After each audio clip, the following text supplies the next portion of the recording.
একজন বিধায়িকা যে কিনা তার শিক্ষাগত যোগ্যতা আমি জানি না সে 5 পাস করেছে কিনা, তো সেই বিধায়িকা তাকে এমন ভাবে অপমান করেছে, এমন ভাবে হুমকি দিয়েছে, সেই হুমকির কারণে সে তার স্ট্রোক হয়ে হার্ট অ্যাটাক হয়ে তিনি মারা গেলেন। আজ সারা ফেসবুক জুড়ে আশা কর্মীদের যে আন্দোলন হচ্ছে, যে আমি তাদের সঙ্গে আছি বা আমি একদম তাদেরকে সাপোর্ট করি, তারা যা যা দাবি করছে তাদের দাবিকে পূরণ করা। তো সবার প্রথমে একজন বিধায়িকা কিভাবে কথাবার্তা বলছে একটু আপনারা শুনেন। সব চুরি করে চাকরি পাইছে, তাড়াতাড়ি মারাতাড়ি আমি বুঝি না। আপনারা আশা হয়েছেন কিভাবে? চুরি করে নাকি? হ্যাঁ, যা মন যায় তাই করলে হবে না, আপনাদের কাছে দিয়েছে আপনাদেরকে করতে হবে। তো বন্ধুরা, আপনি শুনতেই পাচ্ছেন ওনারা কি বলছে, চুরি করে চাকরি পেয়েছো নাকি?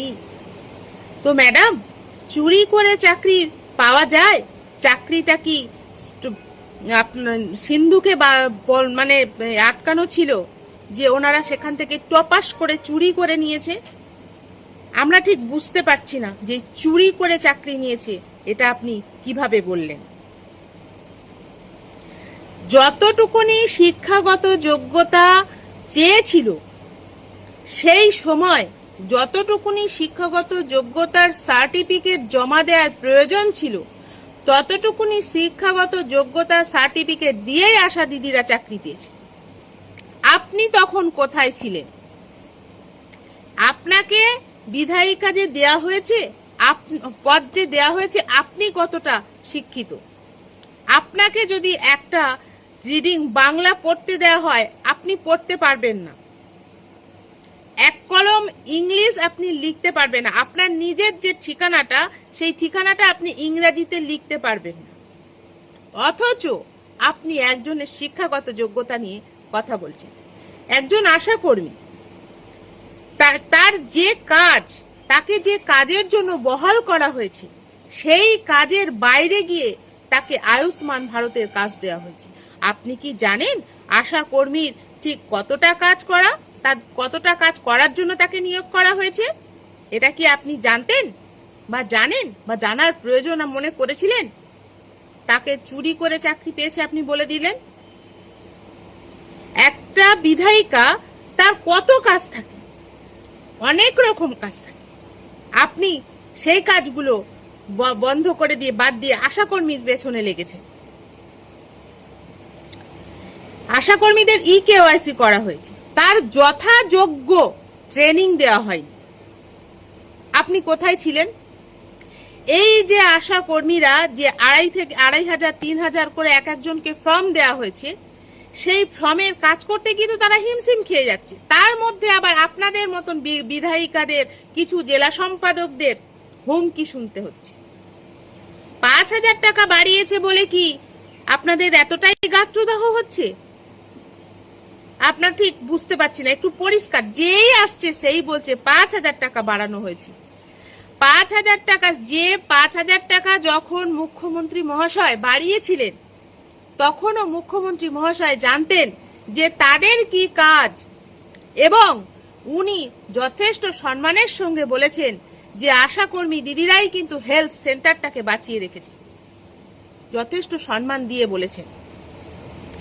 আপনারা যখন যে পাচ্ছেন সে নানান কথা বলে অপমান করে যাচ্ছেন। বিধায়ক হয়েছেন সংগঠন থেকে, ভারতীয় জনতা পার্টি থেকে আপনাদের একটা করে পদ দেওয়া হয়েছে।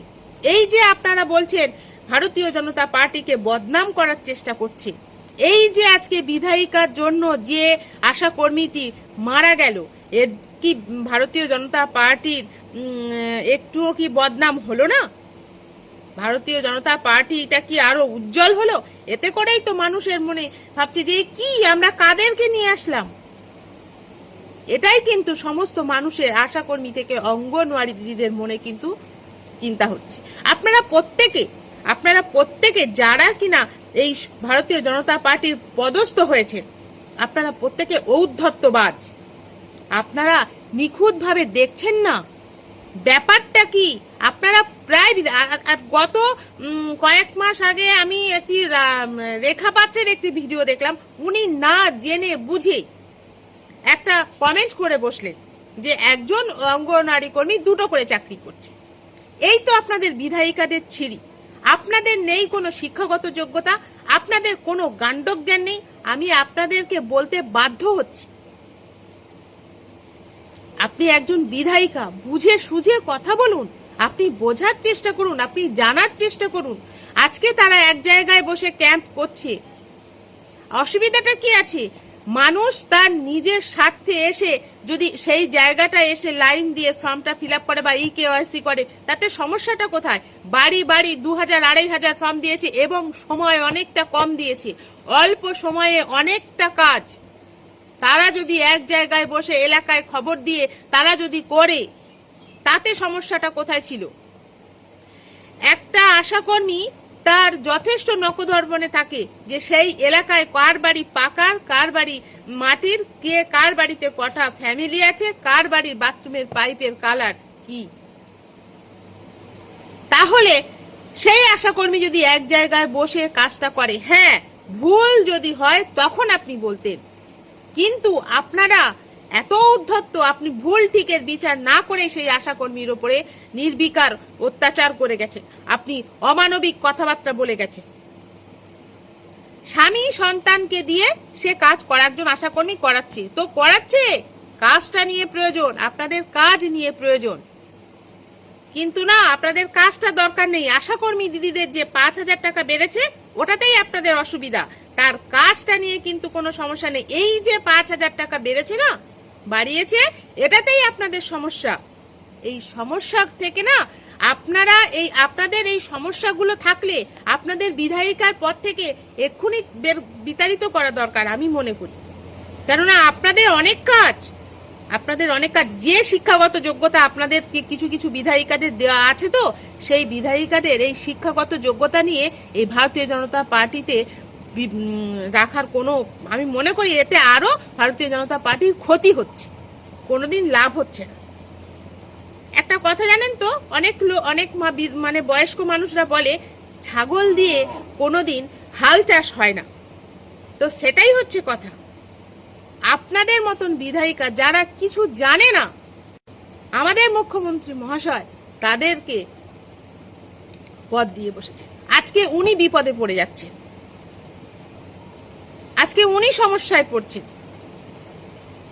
আপনারা কিছু আপনাদের কাছে জোরহাত করে, এর আগের দিনও একটা ভিডিও করলাম আমরা, যে আপনারা একটুখানি বুঝুন, একটুখানি জানুন, একটুখানি দেখুন, বিষয়টার ভিতরে ঢুকুন। কিছু সম্পাদক, একজন সম্পাদক, জেলা সম্পাদক কাকদ্বীপের, তিনিও এরকম কিছু হুমকিমূলক কথাবার্তা বলেছেন। একটু ভদ্র ভাষায় কথা বলুন, আপনাদের একটা পদ দেয়া হয়েছে, এই যদি আপনাদের ভাষা হয়, এই যদি আপনাদের রুচি হয়, তাহলে দেশটা চলবে কি করে? আজকের ঠিক কিছু কারণে কিন্তু বিগত পার্টির আজ এত অবনতি ঘটলো, তারা নিশ্চিহ্ন হতে বসেছে। আজ আপনাদের মতন কিছু বিধায়িকা এবং সম্পাদক, কিছু ভারতীয় জনতা পার্টির কিছু ঔদ্ধত্যবাজ নেতৃত্বের জন্য এই ভারতীয় জনতা পার্টিটা কিন্তু শেষ হয়ে যাবে। যেটা কিনা শুনুন, আপনারা যে এই যে বলছেন যে 5000 টাকা বেড়েছে, তাহলে আপনারা এই ভারতীয় জনতা পার্টির তরফ থেকে আপনারা করুন, মুখ্যমন্ত্রী মহাশয়ের কাছে একটা ডেপুটেশন দিন। উনি তো একটা সরকারের মুখ্যমন্ত্রী মহাশয়, আপনারাও দিতে পারেন যে আমরা জানাচ্ছি এই আশাকর্মী দিদি ও অঙ্গনওয়াড়ি কর্মী দিদিরা 5000 টাকা যেটা বরাদ্দ হয়েছিল তাদের সেটা করে দেওয়া। আপনাদের যেভাবে গাত্রদাহ হচ্ছে, কিছু বিধায়িকা থেকে, সম্পাদক থেকে, কিছু জেলা নেতৃত্ব থেকে, কিছু ব্লক নেতৃত্ব থেকে, এতে তো কাজ করার না। আমরা যে কাজটা করব, সেই কাজটা করার আগেই আপনাদের মানে সম্পূর্ণ হচ্ছে না, তার আগেই আপনারা আশা দিদি ও অঙ্গনওয়াড়ি দিদিদেরকে টার্গেট করে বসছেন। একজন তো বলেই দিয়েছে যে অঙ্গনওয়াড়ি দিদিরাই কিন্তু বড় লোকদের অন্নপূর্ণা পাইয়ে দিচ্ছে। আমি বুঝতে পারলাম না, সে কিছু জানলো না যে অন্নপূর্ণা যোজনা টাকাটা অঙ্গনওয়াড়ি কর্মীদের ফান্ডে পুরো ফান্ডিং করা হচ্ছে এবং সেই ফান্ড থেকে অঙ্গনওয়াড়ি কর্মীরা সাধারণ মানুষের অ্যাকাউন্টে ট্রান্সফার হচ্ছে। উনি এটাই বলতে চেয়েছে, কিন্তু আদেও কি তাই? এই যে আশাকর্মী দিদিদের আজকে এই জেলা এই বিধায়িকার জন্য যে আশাকর্মী দিদিটার প্রাণটা চলে গেল, তার বাচ্চাটা মা হারা হলো, এর দায় কে নেবেন? উনি কি ওর বাচ্চাটাকে মানুষ করবেন? মাতৃত্ব স্নেহ দিতে পারবেন? পারবেন না। কিন্তু ক্ষতিটা তার সেই পরিবারের যে ক্ষতি হয়ে গেল, সেই ক্ষতিটা কি হবে? উনি যতই ক্ষমা চান, ওনাকে কখনোই ক্ষমা না করাই উচিত। ওনার মতন অশিক্ষিত মহিলাকে ক্ষমা না করাই উচিত আমি মনে করি। আমি একজন ভারতীয় জনতা পার্টির একজন বড় সাপোর্টার। আমি চাই, আমরা চেয়েছিলাম বলেই কিন্তু আজকে প্রচুর, আপনারা চিন্তা করুন, আমরা অঙ্গনওয়াড়ি কর্মী এবং আশা কর্মী দিদিরা যদি ভোট না দিতাম সম্ভব হতো না, এই রাজ্যে সম্ভব হতো না ভারতীয় জনতা পার্টির আশা। কি হিন্দু কি মুসলিম, প্রত্যেকেই কিন্তু আমরা চেয়েছিলাম যে ভারতীয় জনতা পার্টি আসুক। আজকে মুখ্যমন্ত্রী মহাশয় এমনি 5,000 টাকা আমাদের মুখ দেখেই আর 2 মাস আসতে পারেনি, এমনি আমাদেরকে বাড়িয়ে দেননি। ওনার মগজ আছে, উনি একজন আমি মনে করি রাজ্য চালানোর মতন একজন বুদ্ধিমান ব্যক্তি, উনি সেই কাজটি করেছে। আর যারা আপনারা এই লাফালাফি করছেন যে 5,000 টাকা বেড়েছে ঠিক কাজ করছে না, তাদের যেই কাজের জন্য বাড়ানো হয়েছে সেই কাজটা ঠিক করছে নাকি দেখুন। তাদেরকে আয়ুষ্মান ভারতের কাজ করাবে বলে 5,000 টাকা বাড়ায়নি, ওখানে কোথাও লেখা নেই। যখন সে কাজে জয়েন করেছিল তখন সেখানে সেই এতে কোথাও শর্তাবলীতে কোথাও লেখা ছিল না যে তাদের কাজ বহির্ভূত কাজ তাদেরকে করতে হবে। তাহলে তাদেরকে এরকম চাপ দেয়া হচ্ছে কেন? আগে নিজেরা যারা এই সমস্ত কথা বলছেন, ভারতীয় জনতা পার্টির বিধায়ক, জেলা নেতৃত্ব, ব্লক নেতৃত্ব, তারা কাজগুলোকে বুঝুন, তারা কাজগুলোকে আগে জানুন, তারপরে আশা দিদি ও অঙ্গনওয়াড়ি দিদিদের অপমানজনক কথাবার্তা বলবেন। আর আমি একদম আমি সর্বসামর্থ্যে প্রতিবাদ করি যে চন্দনা বাউরি মহাশয়াকে ইমিডিয়েট এই এমএলএ পদ থেকে ওনাকে করা হোক, ওনাকে এক্ষুনি ওনাকে ইস্তফা দিতে হবে। উনি দিক, উনি কেন একজন আশাকর্মীকে এরকম অপমানজনক কথা বলেছেন। তো চলো বন্ধুরা, আমরা সবাই কিন্তু ওই আশাকর্মী দিদির এতে আছি যে যেই বিধায়িকা আজকে এত বড় অপমান ওনাকে করেছে সেই বিধায়িকার উপযুক্ত শাস্তি হোক। তো চলো, নমস্কার।